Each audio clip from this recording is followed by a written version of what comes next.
이번 시간에는 형통의 복을 받으면서 사는 사람의 특징에 대해서 말씀을 전하겠습니다. 사람들이 세상에서 바라고 원하는 것 중 하나는 모든 일이 형통하는 것일 것입니다. 형통이 무엇인데 그렇습니까? 형통은 막히지 않고 순조롭게 되는 것입니다. 성경에 요셉은 형통했다고 합니다. 요셉은 멀쩡히 살다가 종이 됐고 감옥에 갇혔습니다. 이게 어떻게 형통일까요? 그런데 성경에서 형통이란 하나님과 함께하는 것입니다. 내 처지와 상관이 없습니다. 내 처지에 하나님을 껴맞추는 게 아니라 내 처지와 상관없이 하나님을 바라보는 것이 중요한 것임을 다시 깨닫습니다. 이 말씀을 통해서 목회하시는 분은 목회가 형통하게 되기를 바랍니다. 사업하시는 분은 사업이 형통하게 되기를 바랍니다. 공부하는 학생은 공부가 형통하게 되기를 바랍니다. 그리고 앞길이 잘 열려서 형통하게 되기를 바랍니다. 직장에 다니시는 분은 직장에 사는 일이 형통하게 되기를 바랍니다. 직장 상호 관계에 형통하게 되기를 바랍니다. 자녀를 기르는 어머니는 자녀들이 형통하게 되기를 바랍니다. 장래를 계획하는 사람은 그 계획이 형통하게 되기를 바랍니다. 그러므로 형통의 복을 받으면 승승장구합니다. 날이 갈수록 커갑니다. 매사가 잘 되어갑니다. 그러니 이 형통의 복을 맞이할 사람이 어디 있겠습니까? 사람이라면 누구나 다 이 복을 바랄 것입니다.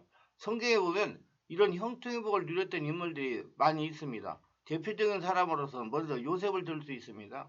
요셉은 그의 생애 속에서 많은 어려움과 역경을 겪었습니다. 그러나 그의 생애를 살펴보면 그는 형통하는 삶을 살았습니다.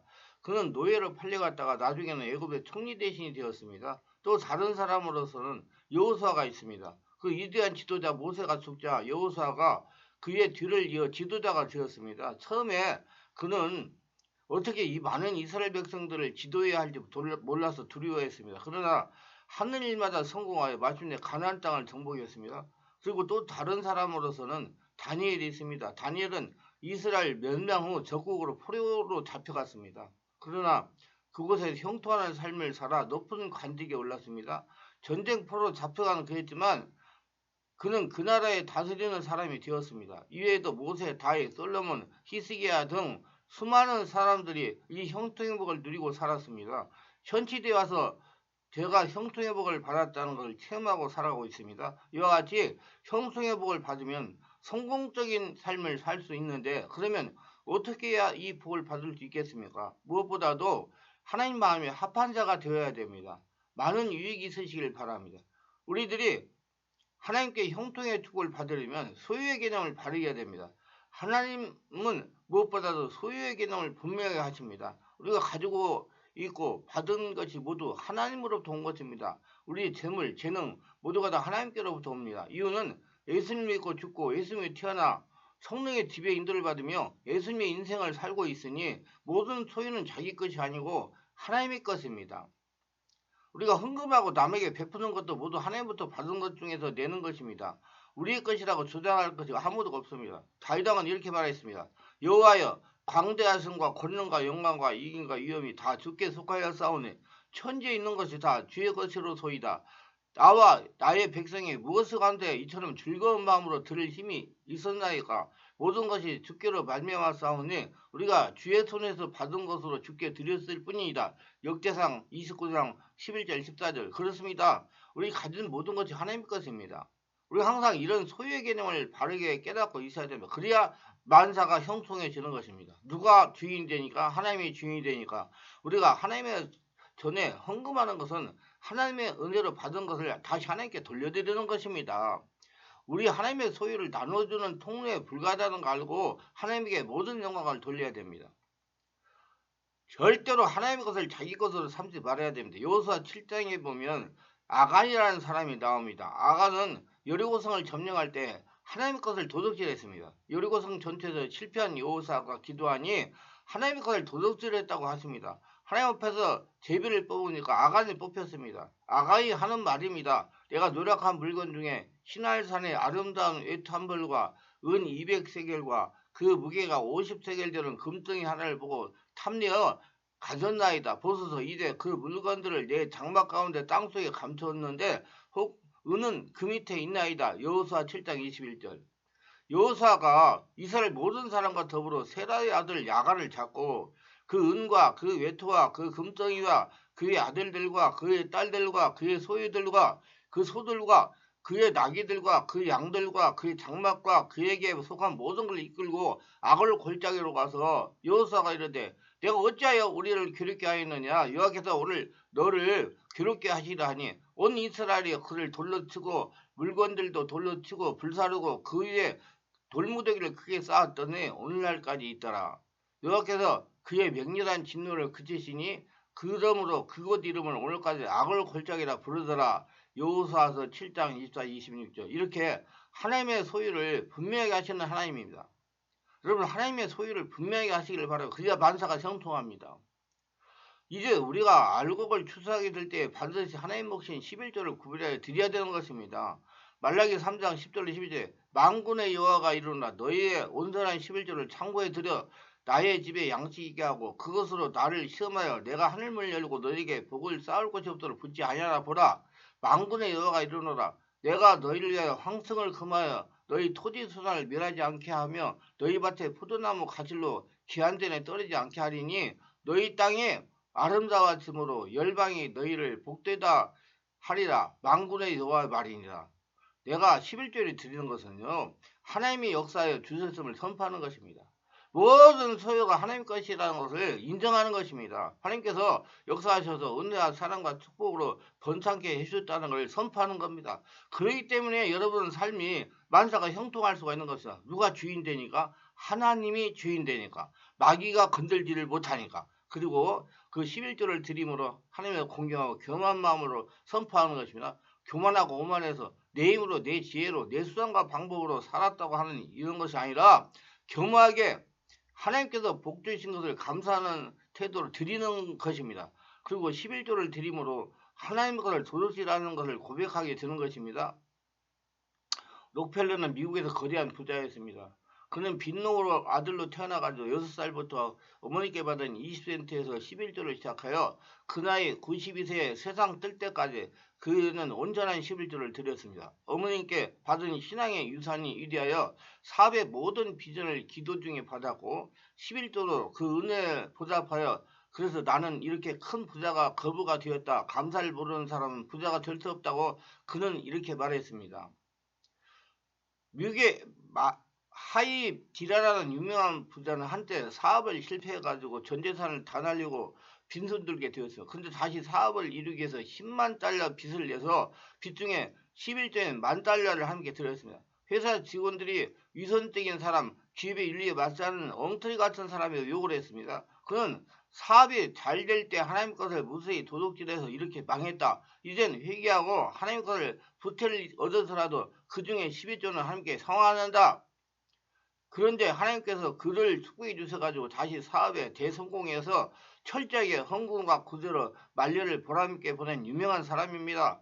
북한에서 주체사상 강연한다고 절망하고 가족과 함께 중국으로 피난 나왔다가 한국으로 돌아온 성도가 있습니다.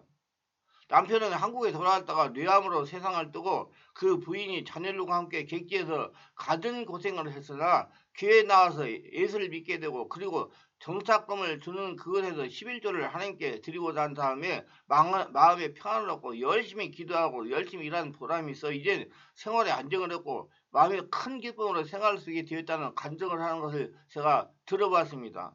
우리가 추수를 하면 반드시 추수한 것에 대한 11조를 드림으로 모든 소유가 하나님이라는 것을 인정하는 것입니다. 그렇기 때문에 마귀가 넘보지를 못하는 겁니다. 그렇게 하나님이 주인이 되기 때문에 만사가 형통해지는 것입니다. 자신이 가지고 있는 모든 소유가 하나님의 소유가 되니 귀신이 넘보지 못하는 겁니다. 소유를 하나님께 돌려서 하나님 복을 받고 하나님의 은혜를 계속 풍성히 얻을 수 있는 기반을 마련해야 되는 것입니다. 감사로 제사를 드려야 하나님 기뻐하시는 것입니다. 시편 50편 23절에 감사로 제사를 드리는 자가 날 영화롭게 하나니 그 행위를 옳게 하는 자에게 내가 하나님의 구원을 보리리라 말했습니다. 물론 우리가 감사를 말려서 표현해야죠. 시편 100편 4절에 감사함으로 그분에 들어가며 찬송함으로 그 궁중에 들어가서 그에게 감사하며 그 이름 송축할지어다라고 말씀했으며 시편 23편에 여호와는 나의 목자신 내가 부족함이 없다고 말했는데 우리가 입술로 감사해야 될 것은 말로 다 할 필요가 없는 것입니다. 기도로 감사하고 찬양으로 감사하고 입술로 감사하고 하나님께 감사를 넘치게 드려야 되는 것입니다. 왜? 모든 것이 다 하나님 은혜로 된 것이기 때문에 감사는 하나님께 드리는 향기로운 제사요 원망과 불평과 산식은 하나님께 올리는 연기요 먼지와 티끌인 것입니다. 하나님께서는 원망과 불평과 산책을 하는 사람을 떠나가시는 것입니다. 그 사람과 함께하지 않습니다. 그러나 감사로 향기로운 제사를 드린 자는 그 감사 제사 드린 곳에 하나님의 보좌를 베풀고 함께와서 주인으로 계시는 겁니다. 이렇기 때문에 우리는 입술로서 많이 하나님께 감사를 드려야 되는 겁니다. 그리고 난 다음에는 행위로서 또 하나님께 우리가 감사를 드려야 되는 것이다. 잠언서 3장 9절로 10절에 내 재물과 내 소단물에 처음 익은 열매로 여호와를 공경하라. 그리하면 내 창고가 가득히 차고 내 숲틀에 새 포도즙이 넘치다고 말한 것입니다. 우리가 가장 좋은 것 가지고 하나님께 먼저 감사를 해야 되는 것입니다. 어떠한 사람들 기도할 때 보면 하나님이여 주님 주신 것 다 쓰고 남은 것을 주께 드리옵나이다. 무슨 하나님이 거짓입니까? 남은 것을 하나님께 드리게. 내가 쓰기 전에 제일 좋은 것으로 하나님께 정성을 들여서 감사를 올려드려야 되는 것입니다. 왜? 모든 것이 하나님의 소유이기 때문에, 하나님 것이기 때문에. 그 의식을 가져야지 만사가 형통해지는 것입니다. 하나님이 주인 되어 있기 때문에. 왜 주일날 예배를 드립니까? 주일날은 일주일의 첫날입니다. 가장 첫날인 주일 우리 하나님의 시간으로 예배를 드리는 것입니다. 그럼 물질로 그렇게 예배를 드리는 것입니다. 아침도 제일 첫 시간에 아침 일어나서 우리가 하나님 말씀을 읽고 기도하고 감사를 드려야 됩니다. 이렇게 행위로 우리가 감사를 드려야 되는 것입니다. 시편 96편 8절에 여호와 이름에 합당한 영광을 그에게 돌릴지어다. 예물을 가지고 그 궁정에 들어갈지어다. 성경에는 여호와께 나올 때 빈손 들고 나오지 말라고 그랬습니다. 하나님께 반드시 감사의 제사 예물을 들고 궁정에 들어오라고 말씀하신 것입니다. 이렇게 해서 우리가 하나님을 주인으로 모시고 나오면 하나님께서 심은 대로 100배, 60배, 30배로 거두게 하시는 것입니다. 반드시 물질만 심는 것이 아닙니다. 우리는 어떠한 사람은 과학자가 되고 어떠한 사람은 의사가 되고 어떠한 사람은 정치가가 되고 어떤 사람은 군인이 되고 우리 삶에 꿈이 있습니다. 그 꿈이 다 작은 믿음의 씨앗으로 마음에 심어져서 하나님의 복을 주어가지고 그 꿈이 꽃피게 되는 것입니다. 그렇기 때문에 우리는 꿈을 심기 전에 마음을 다스려야 되는 것입니다. 하나님 앞에서 인간의 삶의 성공과 실패는 그 마음가짐에 달려 있는 것입니다. 성경에는 무릇 지킬 만한 것보다 더욱 내 마음을 지켜라. 생명의 근에 이에 남이라고 말했습니다. 우리 마음의 밭에 우리의 인생을 심고 가꾸는 것입니다. 하나님은 우리 마음에서 온갖 구하는 것이나 생각하는 것에 넘치도록 능히 하겠다고 말한 것입니다. 그러므로 하나님 앞에서 우리 인생에 어떠한 꿈의 씨앗을 심기 전에 먼저 마음을 옥토로 만들어야만 되는 것입니다. 마음의 길거리 밭에서는 하나님께서 축복해 주지 않습니다. 자갈밭에서 하나님의 축복을 줄 수 없습니다. 가시밭 덩굴이 우거진 곳에 하나님의 복을 줄 수 없습니다. 지금 마음을 말하는 겁니다.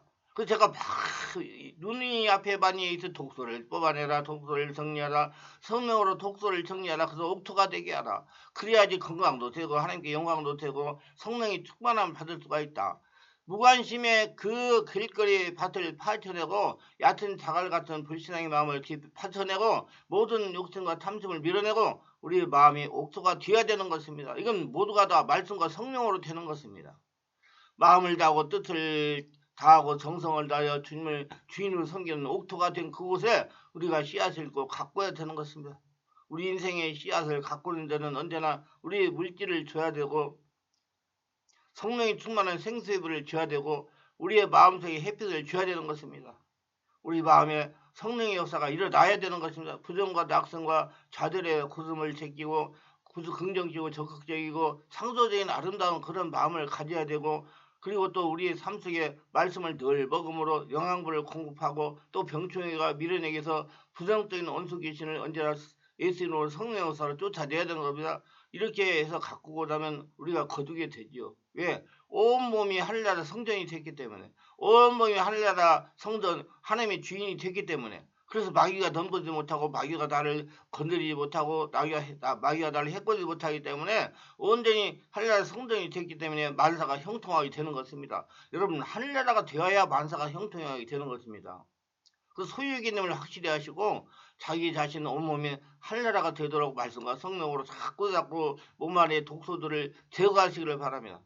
거둔 것에서 우리는 하나님께 영광을 찬양을 돌리고 11조를 드리고 하나님의 위치를 나타내면 우리 하나님은 기뻐하사 더욱 우리에게 영혼이 잘되고 범사가 잘되고 강건하고 생명때 넘치게 만들어 주시는 것입니다.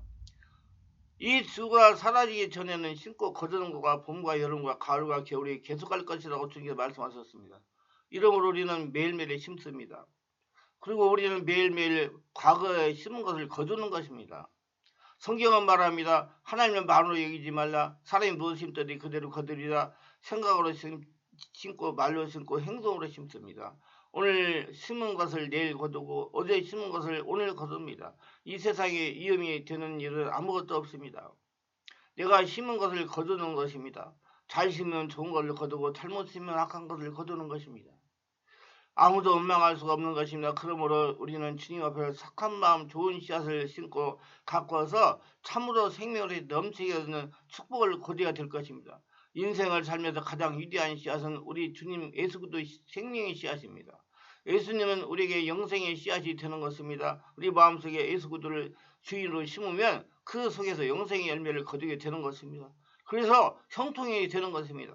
사람은 이 세상에서 인간 철학이나 윤리나 도덕이나 종교를 심어봤자 그것은 잡초밖에 되지 않습니다. 하늘에서 내려와서 우리를 위해서 십자가를 몸쓰고 피를 흘려 죽었다가 부활하신 예수를 심으면 그를 통해 가지고 우리들의 죄악을 다 이기고 이 세상도 이기고 염려 근심과 불안 초조 절망과 질병도 이기고 그리고 저주를 이기고 사망을 이긴 아름다운 생명의 열매를 거두게 되는 것입니다. 그래서 만사가 형통하게 되는 것입니다. 그 어떤 무엇보다도 예수를 우리 마음속에 주인으로 심어서 영생 천국을 거두는 우리들이 되어야 될 것입니다. 모두 다 하나님의 축복, 하나님의 은혜를 받고 항상 모든 것이 다 하나님 거로 말미암아서 하나님의 것이라고 믿으시고 하나님께 말과 행동과 믿음을 행위를 하셔서 만사가 형통한 저와 여러분 되시기를 바랍니다. 이유 가셨다면 구독, 좋아요, 알림 설정을 부탁합니다. 감사합니다.